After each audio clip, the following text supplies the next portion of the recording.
Hello, everybody. I'm Daniel. I'm the founder of Startup CPG, and I'm really excited about today's webinar. We love the Hungryroot team. Getting in with Hungryroot is a huge opportunity for any brand. Some brands already have been lucky enough to get to work with them, but I mean, it's just a huge opportunity for massive volume, getting your brand seen by incredible people who are educated, health conscious shoppers, love great products, and the Hunger team themselves are just awesome people. Also, we had the real privilege of getting to do an event with them last year. Our New York holiday party was in their office, and that was just such a great time. And we're also going to be doing a grocery run with them for this holiday season, so I'll post that link here in the chat. But yeah, for anyone who's curious, the recording. So if you're watching us on YouTube, make sure you hit the subscribe thing here. If you want to access this later, then also make sure you subscribe to our YouTube. I'll put the link here. So thank you, Hungryroot team, so much for joining us. I wonder, before we jump into the slides, could we just do a quick round of introductions? Nika, do you want to kick us off? Yeah, for sure. Thanks so much, everyone, for tuning in. We're so excited to talk to you all. I'm Nika Mosenthal. I lead what we call our food experience team here, which encompasses all things category management and sourcing, brand partnerships, and research and insights.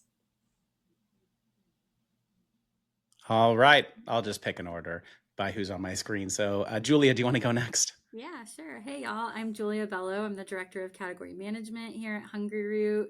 I lead our team of category managers as well as our merch ops, and really excited to get to share this time with y'all today. Thanks. All right. Carrie, coming to you next. Yep. Hey everyone, I'm Carrie. I am the category manager for snacks, sweets, plant-based, beverage, supplements, probably something else that I'm not thinking of right now, but it's so great to be here. Love being part of the CPG community and great to meet everyone.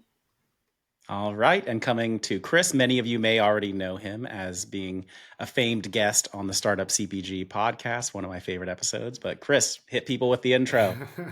Thank you, Daniel. Great to be back on the show. My name's Chris Battaglia. I'm the Director of Strategic Sourcing for Meat and Seafood here at Hungryroot, aka the Meat Guy. All right.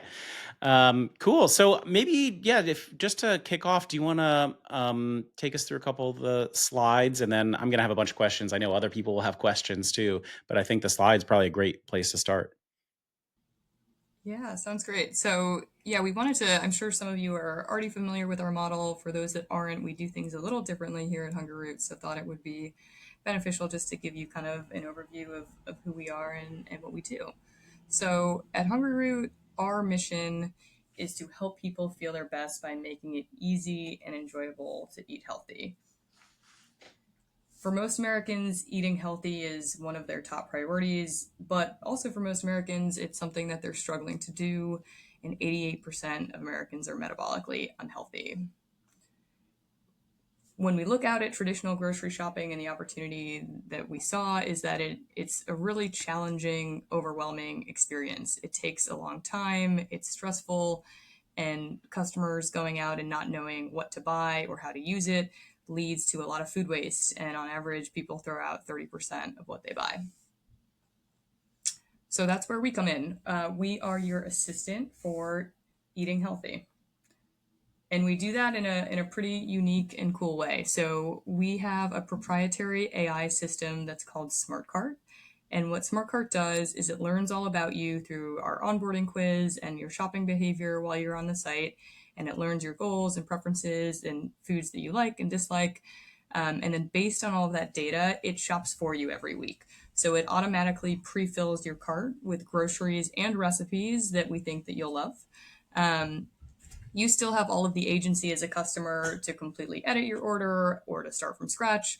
But 60% of what SmartCart recommends, we end up selling to customers. So that just shows the value of starting with that pre-filled cart base, which really reduces the cognitive load and the effort for customers in doing their weekly shop and meal planning. So for customers, it is a big time saver and a big stress reducer. And for brands, it's really an interesting approach because we are not putting your item on a shelf and you're waiting for someone to find it.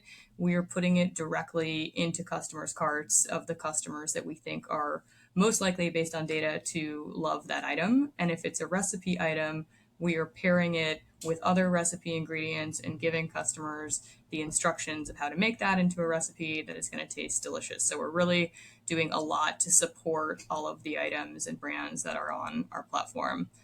And because we are ultimately responsible for shopping for customers, we take that responsibility really seriously and have a very rigorous and focused approach to how we do sourcing and how we do SKU curation here.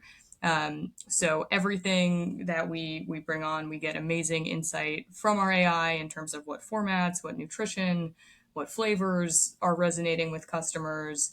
That combined with the category management team, who is deeply embedded in the market and trends, and then our culinary team, who samples every SKU that we bring on. So everything that we bring on, we want to be innovative and delicious, and of course meet our strict sourcing standards around being clean and better for you. So all that put together, we end up with a really curated, exciting assortment that our customers love and gives us a lot of trust when customers come to shop with us, because they know that it's going to be delicious food that we really vet to make sure that when they get it, they're completely satisfied. And so the assortment comes together with an awesome digital experience and a vertically integrated supply chain. And then, of course, our technology. And that all creates really a first of its kind and very unique AI food and wellness platform. We are about 10 years old as a company and continuing to grow really quickly. This year we'll do about 700 million in revenue, which is up over 50% from last year. And looking forward to a really exciting 2026 where we'll be expanding revenue again significantly and also expanding our SKU count a fair amount. So we are super excited to do events like this and get to talk to you all and kind of hear what's out there as we think about what's next for 2026.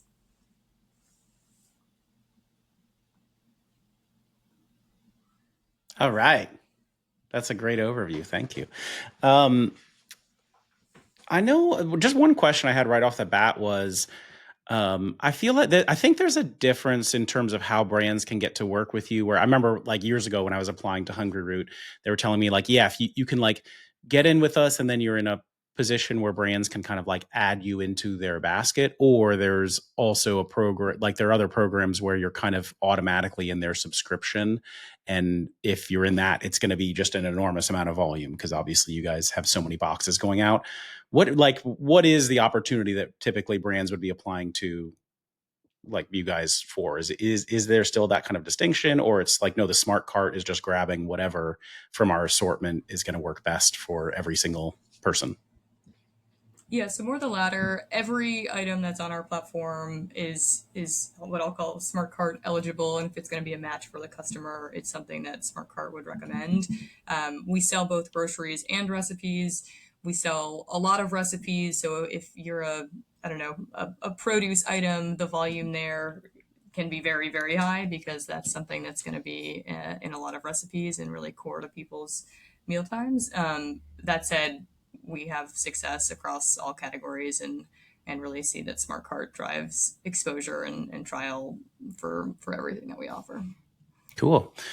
Well, and I mean, congrats on all the growth. That's amazing. I mean, to be like growing 50% at this point is incredible.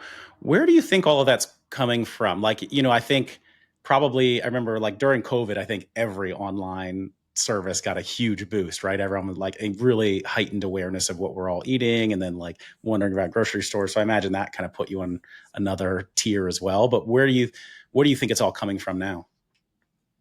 Yeah, I know. I think we were certainly a company that saw that COVID boost and we're lucky to sustain that COVID boost because I think ultimately the value prop is there for customers, and the value prop being that we are at the intersection of making it really simple and easy to eat healthy, saving you a lot of time, and also making that experience fun and exciting. And while you're eating healthy and while you're saving time, you're also eating delicious and exciting products and brands. So I think it's kind of just that we have found this a sweet spot of really adding value to customers' lives and saving them time and adding joy.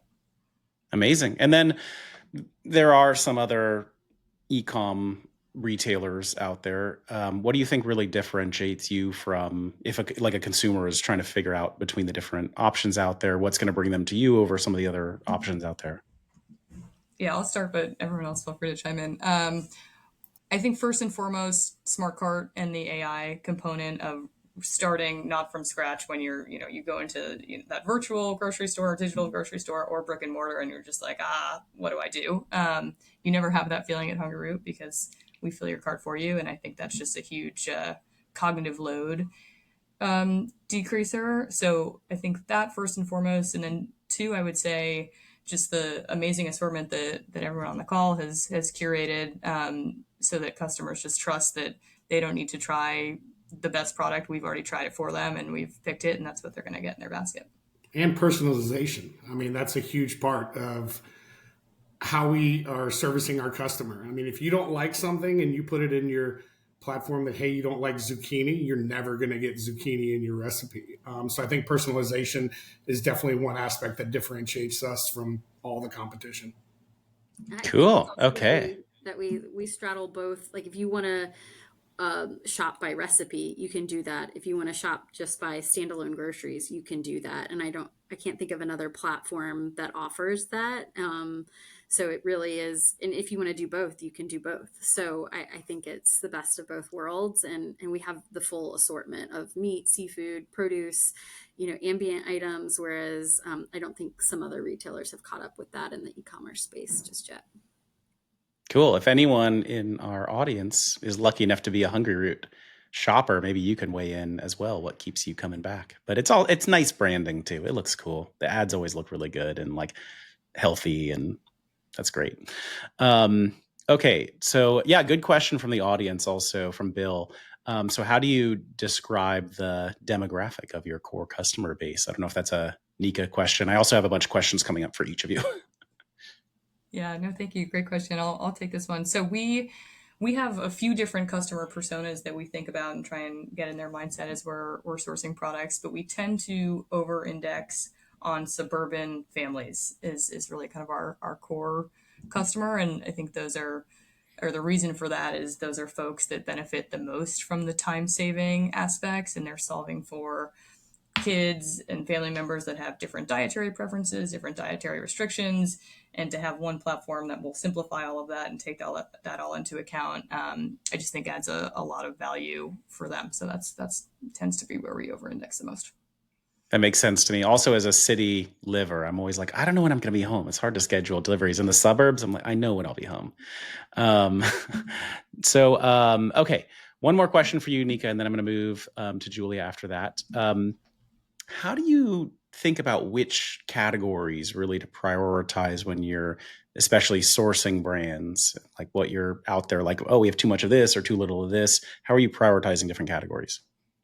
Yeah, definitely. We take a very data-driven approach to how we do assortment strategy, and there are a bunch of different angles that we look at. It's definitely a combination of art and science. On the science side, we're always looking at sales per SKU per order at the category level, and then we have a taxonomy that goes out to subcategories, subcategories, so we can really drill into beverages are doing well, and within beverages, it's shakes, or produce is doing well, and within produce, it's prepackaged berries.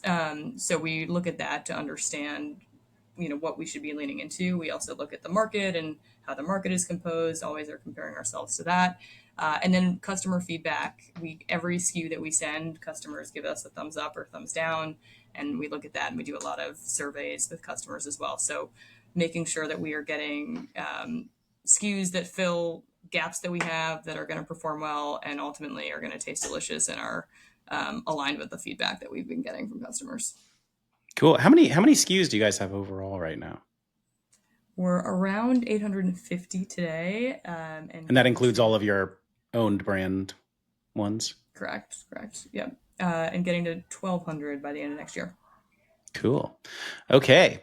All right, Julia, I am coming to you. So, Julia, can you tell me a little bit about what everyone here is wondering? How do you evaluate new products how are like all the even people are already asking like, yeah, how do I submit? Like, how are you going to look? Like, yeah, if I do submit, how are you going to look at that?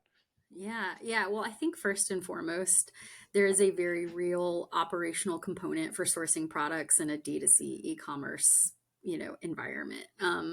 Just fundamentally, like the very first lens that is just really an easy one is what are the constraints that we have to operate within due to this model and this box that is going, directly from our fulfillment centers to customers. And so there are things that come with that, like we don't ship glass in our current state.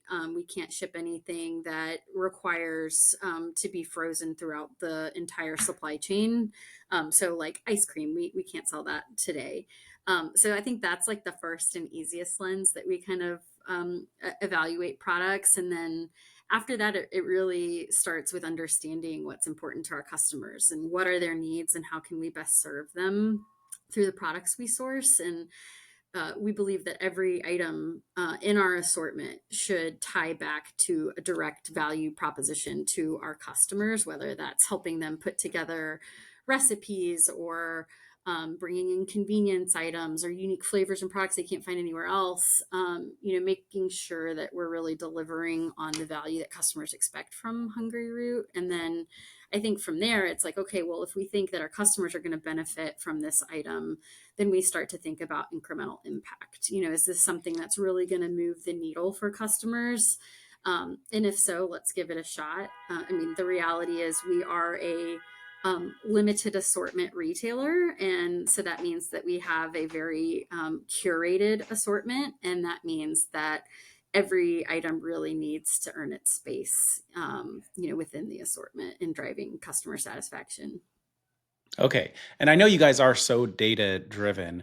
If you're looking at products coming in, or if you're going to a trade show, like, do you just have a list of, okay, these are all the needs that we have right now based off shoppers, based off what the data is telling us? Or do you just have all that stuff, it intuitively, and you're walking around the show looking to discover products that you could see fitting into that? Or I think is it it's both. different from either of those? I think it's both. I think that there are very specific need states where like, oh gosh, okay, like we really need to build out and expand this part of the assortment. And we have a very specific sourcing mandate for that segment. And then other times it is just, we really understand our customers and looking at things and seeing how it might, because there's a lot of things that we don't know about or haven't tried before. And so that's where that kind of exploratory discovery lens comes in of, all right, we understand our customers now, let's go and look at products that might be interesting. Okay. And you did mention the operations part. How does it actually work with brands that get to work with you? Are you going to take it all direct to come through distributors? What are any other like requirements people should be aware of? Yeah, so a lot of our suppliers do go direct if we can make MOQs work and shelf life and all of that kind of triangulation. We do prefer to go direct, but we also do work with KHE and can set items up that maybe are a little higher MOQ or require that being the best model. So we do either. Okay, perfect. What's a good pitch for you? And like how, and by the way, is it typically like mainly submissions are coming through the website, people meeting at trade shows, people hitting you on LinkedIn? Like what's the most common way that you're actually Yeah, I'd say finding all of the brands? above. Yeah. Okay. Yeah, all of the above for sure. We don't have a very rigorous submission process like you might find at other brick and mortar retailers, for instance. It's not like, okay, here's your window to submit. We're really reviewing things at all times throughout the year. But from a pitch perspective, I always really just want to hear like what makes your product or your brand worth paying attention to, what makes it special. And I also really want to hear, who is the target customer that you are aiming to serve with this product, and how it brings value to them. If a brand doesn't have a strong sense of who their target customer is, or if it feels like it's a bit too aspirational, because that happens sometimes. Brands are like, oh well, we want to serve everybody, and it's like, well, like let's like really narrow that down and research who that target customer is.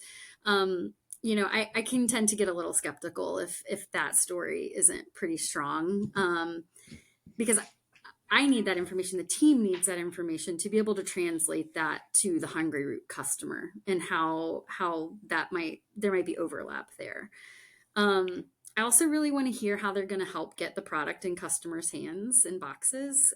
Just because we're an e-commerce retailer doesn't mean that we don't expect them to come to the table to help drive sales. And um, so I want to hear how they're going to help partner. It's not enough just to get launched on the site, but how are they going to stay engaged in selling the product? And then I think the last thing, and this is something that especially for early stage brands, I don't think is talked about enough, but just speaking to their supply chain and their sourcing and their production management, like, it doesn't have to be exhaustive, but especially given just the volatility of the global supply chain environment right now, I really need to understand, like, how big of a risk is it to bring your product in? Are you going to be able to keep us in stock? Are you going to be able to hold pricing for a reasonable amount of time? Do they have redundant supply for key ingredients? I just want to know that they're savvy on the supply chain side. If we're going to free up, a space that is so limited for us, we need to know that they're going to be able to deliver. Okay. And quick reminder to people, because I think everyone right now is just like foaming at the mouth, like, I need to work with you guys. So um, Carrie did actually paste the link to learn more about to becoming a Hungryroot supplier if you look in the chat. So thank you for doing that. And I also want to remind everybody, because we got a couple hundred people on here now, we are doing an event at the Hungryroot office, and a bunch of them are going to be there. That's on December 9th in New York. If you happen to be in town, definitely check that out. I just posted the link in the chat. It was a blast last year. What a good time. Okay, cool. So just coming back, and then you like, I know you guys are expanding. So you mentioned going from 800 to I think 1200 SKUs, but like, what does it take if I get to work with you? I'm like, I want to work with you forever now. What would it take to, like, for me to get delisted from it, or for it not to work out? Like, what are you looking to see to keep people, or to decide people aren't the right fit? Yeah.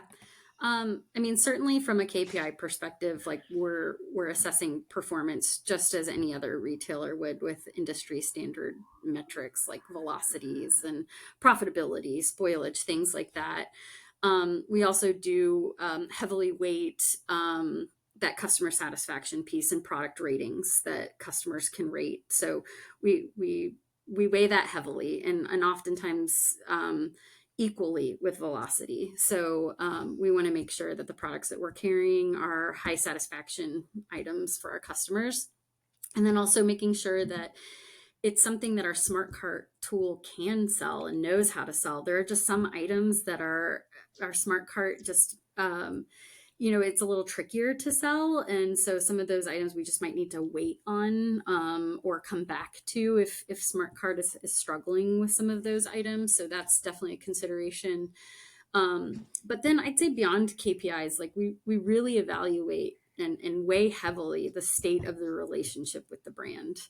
Again, it's not enough to just launch with us. Like, we want people who want to stay engaged, who want to build, who are responsive, who are willing to work with us on troubleshooting and feedback, marketing opportunities. I think that's really where the relationship gets special, is like when we have that really engaged brand. And that can be a small brand, that can be a larger brand. Like, we've seen success throughout the spectrum. And anyway, I think that's just where the special sauce comes in, where everybody wins: the supplier, us, at Hungryroot, and our customers. So high engagement is really, really important. All right. Amazing, guys. What a good time this is. I think there's so much engagement happening in the chat right now. I think everyone really just is having a good time here. Thank you guys for this. This is such a fun session to get to do. And there are a couple hundred people on right now who are just like, drooling to get to work with you guys. All right. Chris, Meat Guy, I'm coming to you next for a couple questions here. So Chris, because I know you've like done sourcing a bunch of different places. Can you tell me what's different for you about sourcing at Hungryroot? Yeah. I'm not sourcing whole animals like we were doing at Whole Foods and having to break that animal down amongst, 1,000 stores. I think the biggest difference or the most unique thing that we're doing here is portion size. I think the days of the old 16-ounce ribeye, those days are gone. You might not like to hear that, Daniel, but it really is. The average portion in meat and seafood is around 10 to 12 ounces. So 5 to 6 ounces per person. So finding a supplier that can, or co-man that can pack these sizes out, suppliers that can do custom packaging. Actual veggies, we're doing the super tots in January. It's normally like a 16 or a 21 ounce bag. I think they're going to do a 12-ounce bag for us specifically. And I think that all relates back to, zero food waste. That's something that we really believe in and we really strive to help our customers with, because like Nika said, 30% of what we're buying every week in the grocery stores, people are throwing away. And that's because you're getting a bag of 12 apples that you don't really need the 12 apples. You need like 4 of them for the week. Let's be honest. We need forecast software for our home, for our grocery shopping. Like, how much do I really eat, though? I need some software to help me with that so I don't buy those extra apples. Chris, so you mentioned actual veggies, which is just one of the standout meat alternatives, let's say. What are you seeing right now from demand, and what kind of options you want to have for meat versus meat alternatives, plant-based, whatever you want to call it? I mean, we're definitely seeing the plant-based category take somewhat of a hit. I think in comparison to companies like actual veggies, they're not really taking a hit. I think they've differentiated themselves in that category alone between, Beyond Meat and all these other companies that are mass producing these, I'm going to say, highly processed plant-based proteins. People like actual veggies are doing much better because they're whole ingredients. You can see within the item itself what's in the item and the ingredients within them. So outside of some of these special, I'm going to say, niche companies that are kind of thinking outside the box, yeah, plant-based is definitely we're seeing a small digression with it, and meat is always king.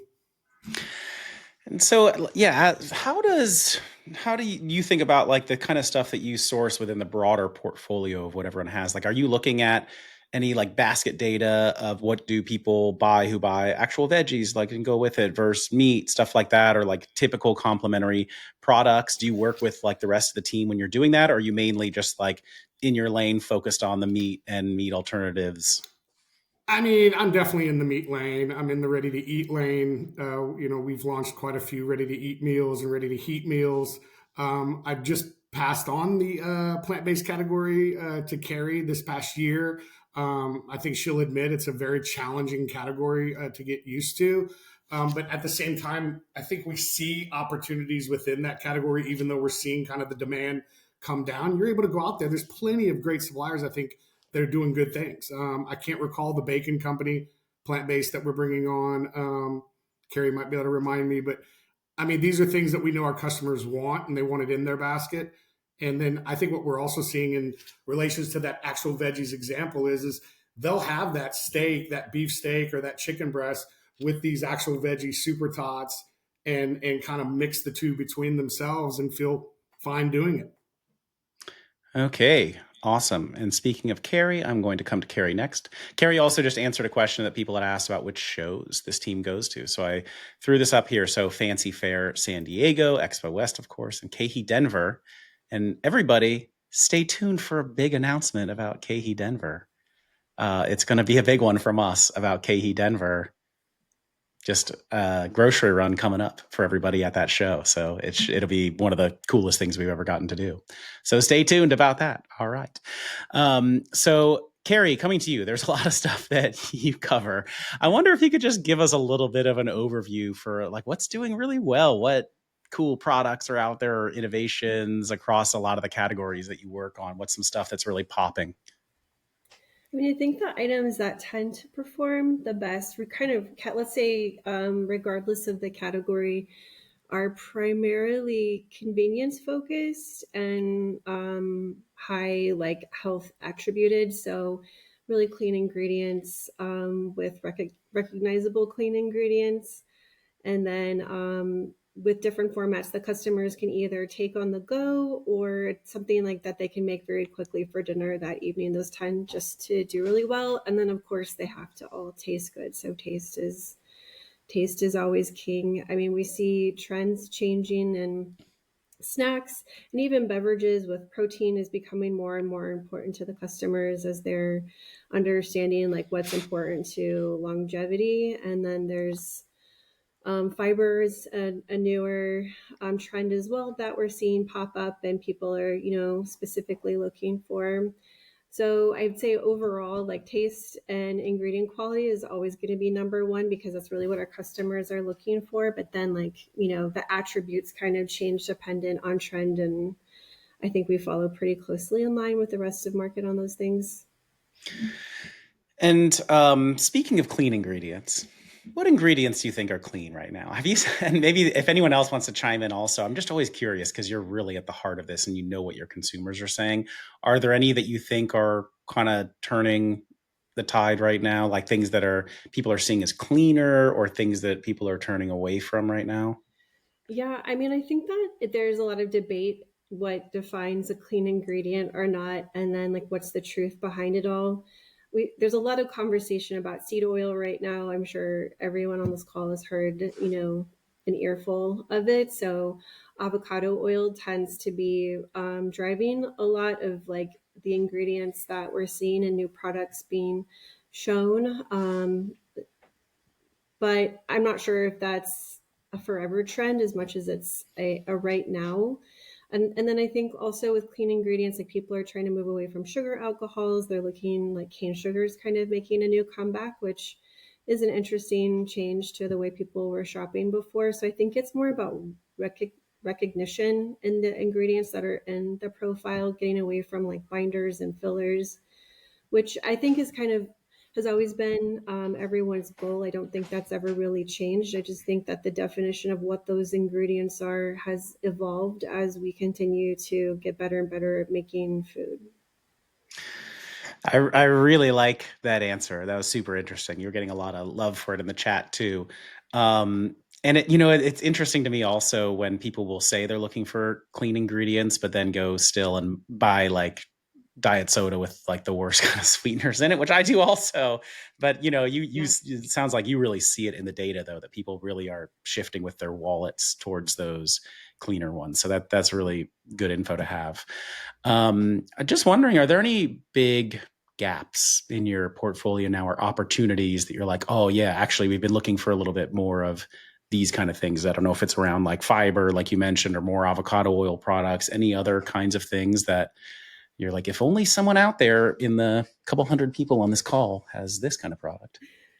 Yeah, I can share with you my unicorn. I Yeah, don't know if anyone's please. ever going to And pitch that's a their question for unicorn. everyone also, in case anyone else has unicorn things to throw out.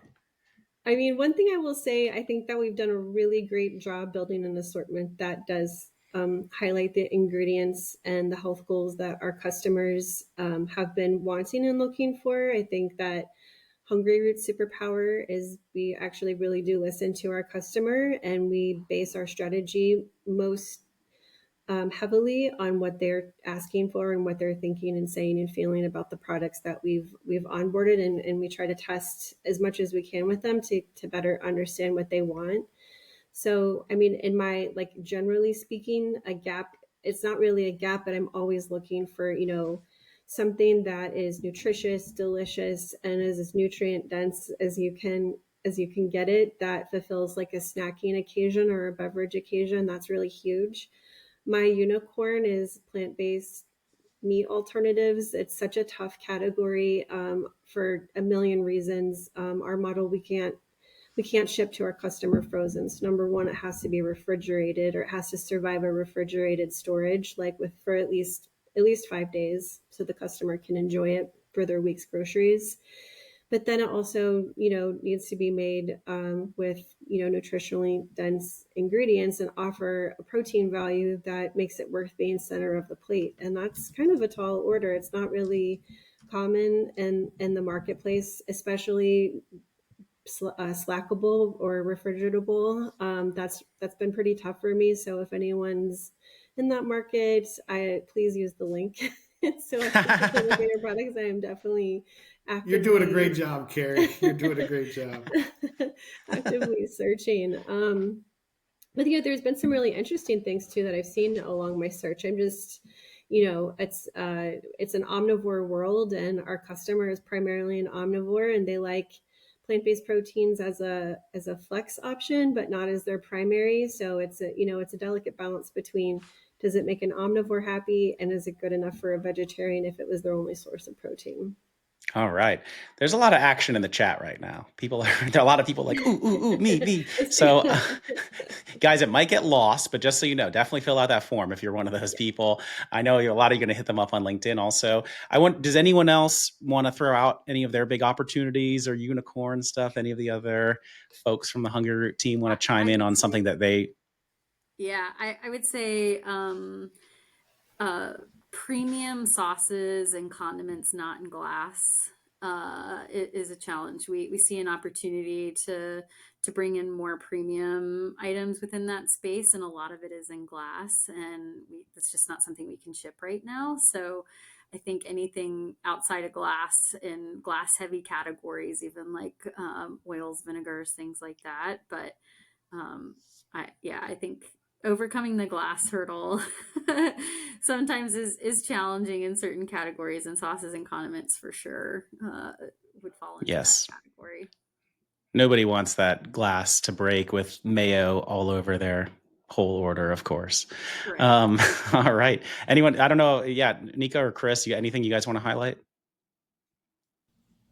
I'll just say ready to eat prepared foods has been a big focus for us over the last 12 months, probably will continue to be a big focus for us. So both heat and eat meals and fresh prepared salads that are kind of, if you could package Sweetgreen or Kava or your favorite fast casual restaurant and get it to the customer, still delicious and interesting and in great condition and great shelf life. Those are always products we're looking for. All right. Y'all heard it. Anyone out there? Cool. Chris, anything from you? No, Nika hit it. That's what I was going to say. Ready to eat. Awesome. Okay. I am going to come back to you, Carrie, for another question. So I would say answer it one of two ways. Either like, what can brands really do once they get to work with you to make it a success? Or maybe you could just give an example of one brand that just nailed it. Like, yeah, we love working with them. They crushed it for us. They did all this stuff to support us and reach the consumers. Yeah, I can share with you. We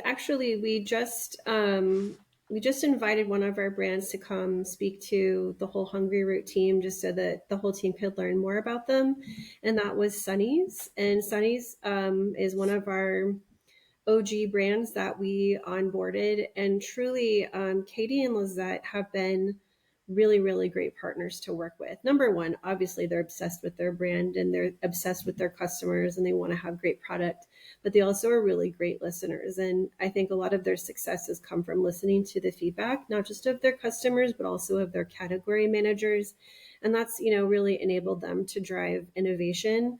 Their velocity at Hungryroot is incredible, and they're really just killing it. But it's mostly because of their hard work keeping their product in stock, and they've really prioritized us. And it's exciting to have been their first national launch before even they went national with Whole Foods or Sprouts. So, All right, makes a lot of sense. So, I thought we could do something fun, which is maybe even invite a few brands to like do a 15-second pitch just to hear who's out there, because there's so much action in the chat. But before we do that, could we do just like one quick rapid round around you guys with like, okay, we've talked about a lot of cool stuff here today, but like, is there one thing that you really just want brands to know about Hungryroot? Maybe something that we haven't covered, or just like a feeling that you have about it and what it's like to work there, or what, something that we might not know about all of your colleagues, or it can be about the application process or working well with you, or just something about the background of the company, just something that would just like, it would be, I wish for everyone out there to know this about us, because, I know, like, just let that be context for when you engage with us or the interactions you have with us. Yes, Chris, thank you. I think the first thing is know who we are. I think a lot of brands reach out and have absolutely no clue who we are. They think we're a meal kit company. which is very frustrating after we've done all this great work. And I think if they know who we are and how we operate, to Carrie's point, if you mention like, okay, what do you do frozen to Slack, and they don't know even what that is, that's something they need to know. But ultimately, know who we are before you reach out. Maybe do some homework on us. I think it shows, just professionalism. Maybe even place an order. I don't know if you really want to know what it's all Some of my about. best Maybe suppliers that come on, that's what they'll do. They'll order a box. They'll see what we have. They'll say, you know what, these chicken nuggets are terrible. I can do better than that. And at least they've gone and ordered the box and figured that out. Oh, I've never met a terrible chicken nugget. They're all pretty good to me, but okay. Mine's excellent. Okay, anybody else want to go next? All right, Yeah, Julia, please. Yeah, I would say don't sleep on Hungryroot. I think for small brands and for large brands alike, we consistently get the feedback that our volumes are significant. And even for large brands, well-known brands, we are in their top like 1 to 3 accounts in terms of driving volume. So like we are definitely smaller than like a Whole Foods or a Sprouts, but in terms of total customers, we are rapidly growing and we drive tremendous volume. So I would just say don't underestimate what you could do on our platform. I like that one a lot, and it makes a lot of sense. And that is what I've always heard. But also, you can just do the math. I mean, if you guys are doing 700 million in revenue, that's selling the products that come in your boxes, and you have only 800 products to choose from right now. Whereas if you compare to like go into a huge grocery store, there could be 100,000 SKUs there. So just very nice velocity from that. I love that one. Mm-hmm. Okay, Nika, do you want to go next? Yeah, I'll pick up on that. I would say that we really view our brands as true partners. We have tried 20 crackers before we try and select your cracker, so we really want you to succeed because that means we're successful. It means our customers are happy. So we've been around now for 10 years and hearing the stories. Chris and Carrie have both been fantastic at starting programs within Hungryroot. So we tell our supplier stories to our team members and just the stories we have of we were the first customer for this brand and now we're their biggest account and they're a big brand and we've grown and they've grown. And we view us as being your partner and being on this journey together, and our success is your success. So we're very invested in picking awesome brands and growing together. Yeah, well said. That's well said. I love it. All right, Carrie, you want to bring us home?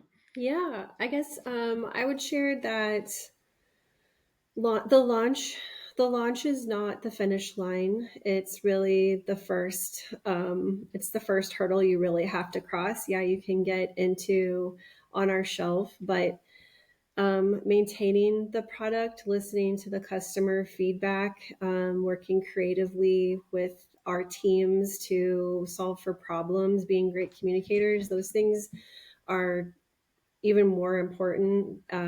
It's not really a situation where you get to just drop it in and then you're done. It's kind of this never ending evolution that we're working on together to not just improve your business and grow your customers, but ours as well. So, as a category manager, I'm thinking a lot about how are we going to grow together and what value do we offer each other, and the launch is just the beginning. There's so much more to come after that.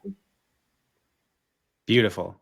And I really want to echo for everybody that I have always heard from everyone how great it is to get to work with the Hungryroot team. So I wish that for everybody. Not everyone's going to be able to get it, but I do I think you guys will be extremely happy, as you probably can surmise from this conversation. And so let's hear from some brands, because there are a lot of people out there. So there is a function in Riverside where you can request to call in if you see where that button is. And what I'm asking for is CPG brands, like you make one of these products that they would potentially source. You can you hit that request to call in button, and we're just going to do like maximum 20-second, a couple pitches, and see if we can get a few people in on that. It should just work. I don't have my producer here today, I'm going to be honest, but I think it should just be working. If you guys see that button like towards the bottom right that says request call in. Yes, we got one already. All right. Tim is up first, assuming, yep. Hooray, it worked. Okay. All right. Tim, I feel like I'm in your dojo. Where am I? I have your product around here somewhere. Oh, nice. Yeah, we do. We make gut nuts. They're the first and only fermented and dehydrated almonds, cashews, and peanuts. So we're basically trying to snackify gut health. Stanford says that if you get 6 servings of fermented food per day, it boosts your gut health. And so we're trying to make that easier for people with our fermented snack nuts. Tangy, umami, crunchy, savory, sour. All right. Good stuff. Okay. I just saw those yesterday. It's so good. I have a 4-pound bag of them, and I just crushed them. I had to get another one. I just am like, that's a good product. Okay, cool. All right, I'm gonna let in our next pitcher here, and I'm wondering if any of these are the unicorn that we've been looking for. All right, Kimberly. Hey. Hi. Hold on, let me just move the screen. Hi, Hungryroot team. Thank you so much for doing the introduction and telling us a little bit about your company. I'm Kimberly Lau. I'm the founder of Bake Me Healthy. We make a delicious top 9 allergen-free upcycled dark chocolate chip cookies. They come in snack packs like this, 0 grams of added sugar, 8 grams of protein, 4 grams of fiber. So Carrie, I think we're hitting all the points that you mentioned for sustainable. So we're on a mission to fight food waste just like you. They're delicious. They're soft baked. All right, nice job. Okay, I'm just gonna keep it rolling here. Isn't this a good time, guys? So efficient. All right, Grace, what's up? Hi, how's it going? I'm glad I'm semi-presentable today. My name is Grace. I'm one of the founders of Absurd Snacks. We are an inclusive snacking company that makes chickpea-based snack mixes that are rich in plant-based protein and high in fiber and completely free from the top 9 food allergens. So we make it easier to snack together by using real foods and simple ingredients. And we'll see you All right. Yes. Okay. I love it. All right. And everyone, definitely, if you have your product, like hold it up so we can all see it, because that's the good stuff. All right. Here we go. Bring it on. Tony from the chat line here. All right. I feel like a real radio show. This is exciting. Hey, how you doing? My name's Tony Rubel. Hey. My company's Aveo Avocado Foods. We launched a plant-based mayo made out of over 80% fresh Hass avocados. And because it's made out of avocados and not oil, it's 75% less fat and calories than traditional mayo. And it is not glass. It's 2-ounce plastic cups. So I'd love to talk to you. That one feels like a setup. Like we just guided the whole conversation towards the intersection of avocado oil and condiments in a plastic jar. I saw Carrie lean forward during that one. Thank you. Great job. All right. Perfect. Nice one. Okay, cool. I'm just going to keep it going here. All right. We've got Neha coming in.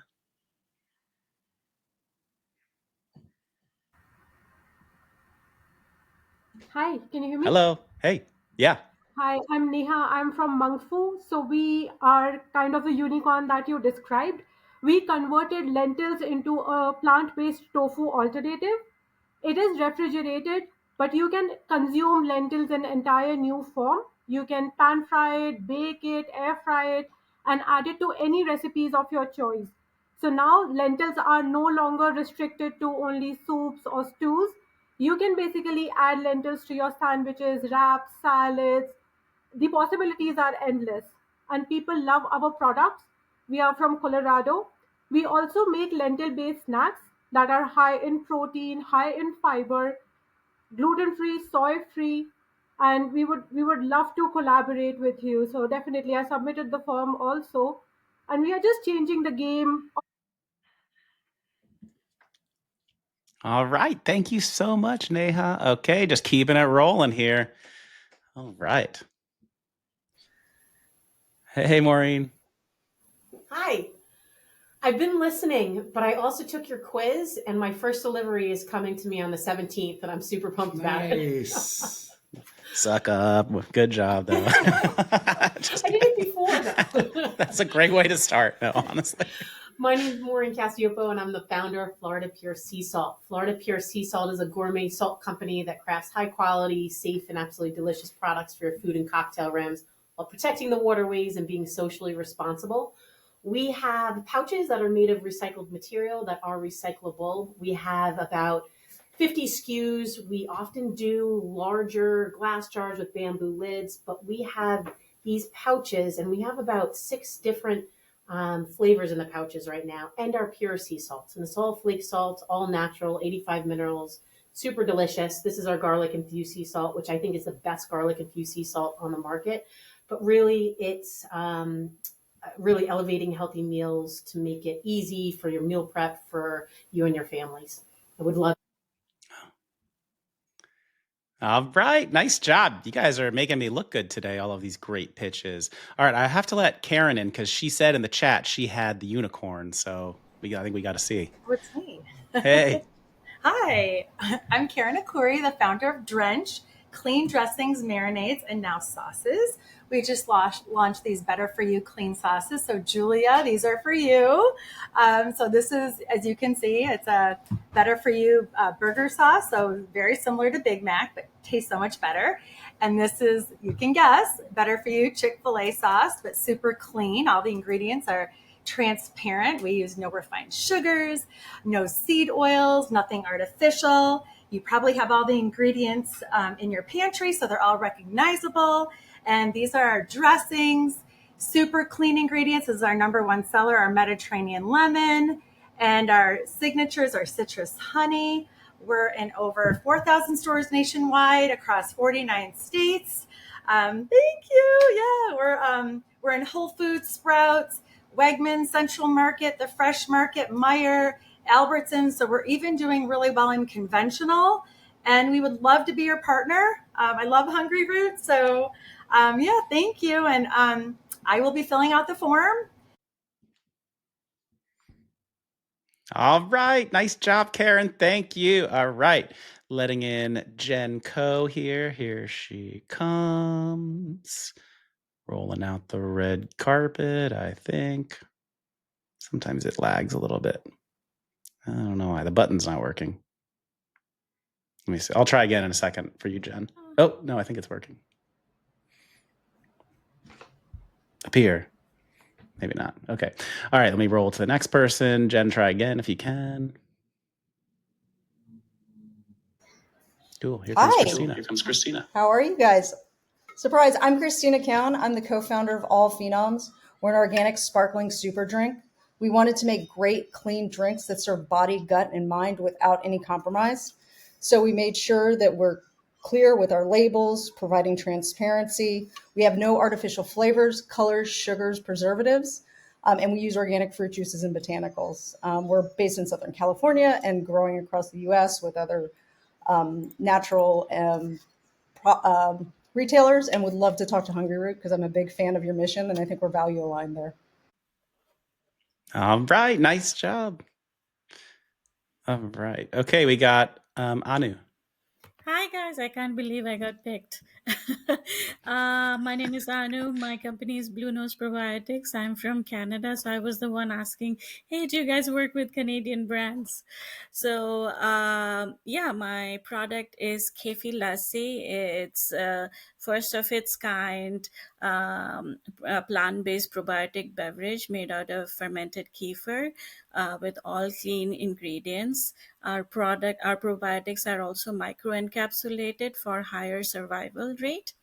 And it's really good for the gut. It has 35 different kinds of good bacteria and yeast with 50 billion good bacteria in one single serve bottle. I'm just a startup. I've received amazing feedback in the last couple of months since I launched in July. So yeah, I'm really looking to collaborate and partner with Hungryroot. All right. Thank you, Anu. Nice job. Okay, Jen, we made it work. Welcome. Hi, I can't see anybody else right now, but hopefully you guys can We see see me. you, yes. We see Okay, you. perfect. I am the co-founder and CEO of Dime. I have a packet right here. We are a premium MSG seasoning company. And yes, we're not in glass, so easily shippable. And we have 3 premium flavors, all celebrating Asian culture. All right. Awesome. Making MSG great again. Here we go. Okay. Great job, Jen. Thank you. Here comes Angelica. I feel a little like Bob Barker, like, come on down. Okay, Angelica, I did it did like work? hearing about how they what stores they're in and if they're nationwide. I liked hearing that. I think you can hear me. We can hear you. We can't see you, but we can hear you. Okay, hi, I'm the founder of Steepers Only, a superfood tea and honey company. Our honey is in PET bottles, so it's not in glass, and we're able to get fruit ingredients infused into pure raw Wisconsin honey, so it tastes just like honey you would get from a farm, delicious, and we're able to get fiber and vitamins packed into it as well. All right, great job. Okay, Chef, you are up. Hi. You know how truff was big 2 years ago, and hot honey is big this year. What's next? Why go to Italy to get truffle, or China or Asia to get honey, where we have something that's so amazing in our own backyard? It's maple. I believe the next big thing should be something to do with maple, and that's what we do. We have a SKU, a product which is Chipotle Maple Barbecue. When you taste it, it has almost a time release mechanism where first thing you taste is sweet, and then the smokiness comes in, and then towards the end, it's the hot. It is, and we are launching with Sprouts early this next year in January with 3 of our SKUs. So super excited about it, and hopefully get an opportunity to pitch to you guys at Hungryroot. It's a hell of a journey that you go on when you try it. It's super good. My favorite is the Chipotle barbecue. It just like multiple things happen in your mouth when you have it. It's amazing. All right. Great job. I really want to thank everybody again. I'm sorry if we didn't get to yours, but definitely submit on their website. Thank you so much to all of you guys. This was just an incredible way to spend an hour here getting to learn all about Hungryroot. And thank you so much for just all of your engagement with these brands. Anyone from Hungryroot want to have the last word? Just want to say thanks everyone so much for tuning in, and the pitches were phenomenal. Really impressed and excited to get to meet some folks in person. Please come by. I totally agree. Everyone, like, you never know, you're like kind of rolling the dice on, all right, I'm going to bring a bunch of random people up here. You guys all crushed it. That was awesome. Such exciting products. Some of those are just a great fit, I think, just for everything we just heard also. So thank you again, Hungryroot team. Guys, let's hear it in the chat. Please thank them, and definitely hit them up on LinkedIn and meet them at the trade show and all the good stuff. You know what to do. All right. Thanks, everybody. Bye-bye. Thanks.